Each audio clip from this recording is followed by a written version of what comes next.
हाँ, गर्म कर देंगे आप। ऐसे गीजर चलेगा बाबू। थोड़ी देर के बाद पानी आएगा तो गीजर चलेगा।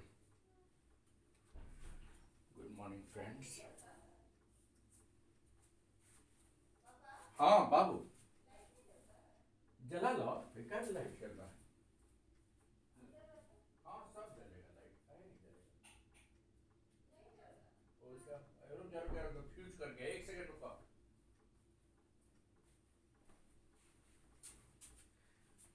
रुक गया, लगता है फ्यूज किया है कार तो। अब एक सेकंड, ये नहीं चल रहा है। हाँ, होता था, होता किसने ना किया है। अरे हाँ, क्या ठीक।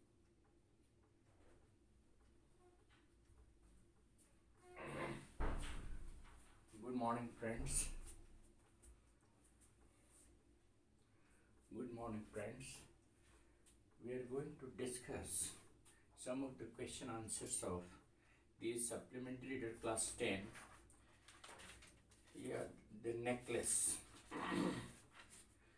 The first question is that what would Matilda often dream of? Matilda Loisel was born to a family of a clerk. She was born to a middle class family, but she was not satisfied with whatever she had. She often dreamed of luxuries of life. She often dreamed of all the delicate luxuries, elegant dinners, and marvelous dishes, rich silver, beautiful, dresses, jewels, adoration, and a life of glory. She would escape into her dream from the dullness of her very humble existence. That really put her into trouble, though she was married to a poor clerk who could not afford a luxuries of life, and that is the reason why she was always discontented with her life. She often dreamed of, you know, marvelous dishes, rich silver, beautiful dresses, jewels, adoration, and a life of glory. She would escape into her dream from the dullness of her very humble existence, and that's the reason why she often remained dissatisfied, discontented with her life.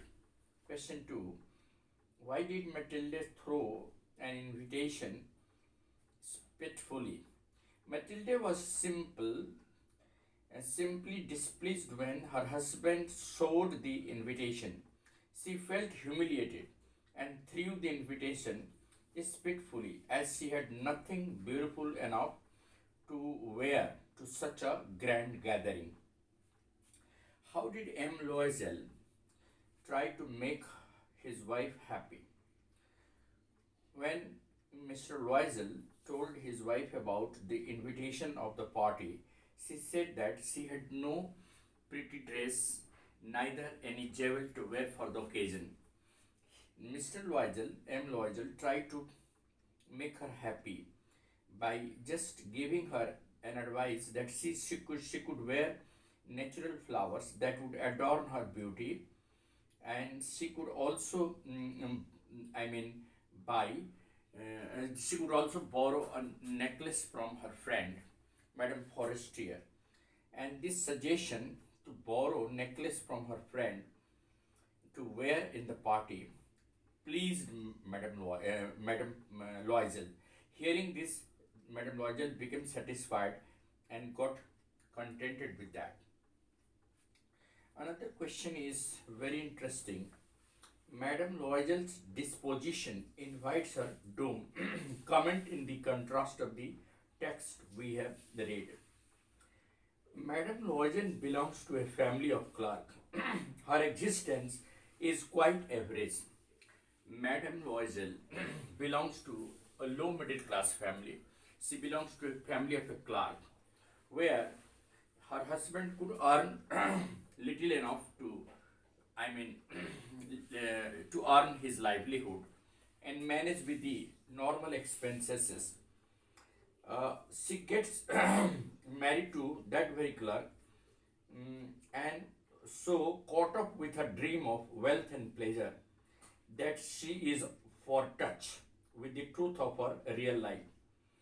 In order to keep up appearances and just to flatter her pride, she had to borrow a necklace from her friend Madame Forestier. Not only that, she she blows off 400 francs on a gorgeous dress, and not contented with that, she goes on borrowing a necklace from her friend, and all of this is just to flatter her pride. And that the fact that just to impress the wealthy and rich with her beauty and glamour, she falls into debt. The money she had to borrow just to buy the necklace, just to replace that was lost, no doubt, cost her entire 10 years of youth and beauty. Unfortunately, the necklace that had been lost was a fake one, was a replica. It was not the real one. But for that repayment of the debt eats away the next 10 years of their youth and beauty. They live in poverty. All the household, chorus and cars, as all the households and cares of life of poverty visit them. Hence, her disposition invites her doom. This could not have happened if she had really been contented with whatever she had. She should have understood the fact that she belonged to a middle class family, and her real beauty was not at all less, and the luxuries that she dreamed of was of no worth. She should have lived within the means. She should have cut her clothes according to the code, and she should not have taken the loan from anybody. And to pay the loan, she would not have lost her 10 years of youth and beauty. That's what the story suggests, that one should always try to live within one's means. Otherwise, troubles are bound to be there. Another question: what what do Mr. and Madame Loisel do next to search the necklace? They went to the police station. They reported the matter to the police. They went to the cab office. They searched the necklace everywhere. Even they put an advertisement in the newspaper about the lost necklace, and declared a reward to anyone who finds the necklace. But all the efforts went in vain because the necklace was not found. What was the cause of Mathilde's ruin? How could she have avoided it? Matilda often dreamed of living luxuries of life. She often dreamed of glorifying her beauty and live among the riches. Her pride and her materialistic aspirations, coupled with her dishonesty, paved the way for her ruin. She could have avoided it by being contented with whatever she had. She should not have borrowed the necklace from her friend. She should not have, dreamed of living a luxuries of life. If she had not been discontented with whatever she had, perhaps she would not have ruined her 10 years of youth and beauty. What would have happened to Matilda if she had confessed to her friend that she had lost the necklace? Truth and honesty would have saved Matilda from her ruin, if only she had been courageous enough to confess to her friend the truth of the necklace. She would have come to know that it was a false and a fake necklace which cost only 500 francs.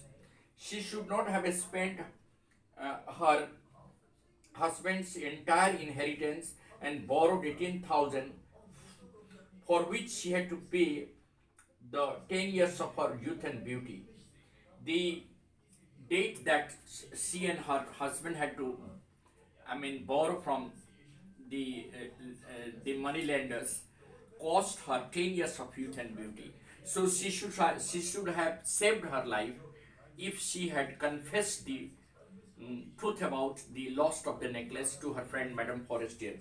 I think perhaps she would not have suffered 10 years of her youth and beauty. And the last question is the, yes, explain how the story gives an underlining theme that honesty is the best policy. Well, honesty is the best policy. Falsehood and hypocrisy seem very attractive and rewarding at first, but the path they always walk on leads to nothing but the misery and sorrow. That is the reason why the life of Madame Loisel becomes a hell.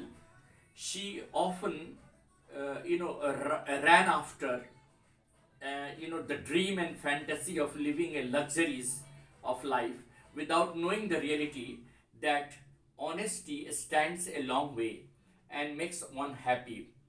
There is nothing to, dream of the, you know, things which can flatter our pride. Flattering pride by false means cannot stay longer, and human beings should always be contented with whatever we have. All riches and comforts that we dream of is the result of our hard work. If we cannot afford it, we should never be dissatisfied. Even a simple life can give us all the satisfaction and vigor. Therefore, we should never crave for living luxuries of life. We should always try to analyze that life is always better when one gives it a real existence. Simply for the flattery of the pride, we cannot really claim to have luxuries by any means, and by borrowing and by falling into debt, one's life becomes hell. Therefore, the story highlights that it is better to live a simple and honest life and remain satisfied with whatever we have. We should never crave for luxuries, as Mathilde ruined her 10 years of youth and beauty simply for the flatter of the pride. The flattering of the pride was that she should have been acknowledged by the rich people.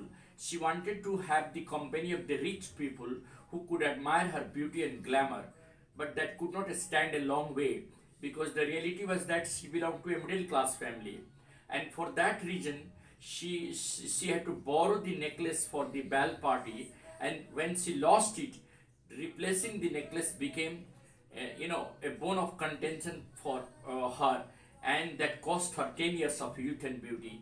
Not only they had to borrow 18,000 francs from the moneylenders, but also they had to dismiss the servants, the maid servant.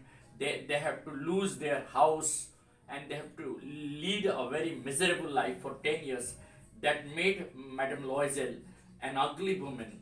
And when she came to know the reality about the necklace, there was nothing more. She had to only regret for her mistake and her false, identity that she wanted to have. So that is how this story comes to an end. Thank you. Have a nice day ahead.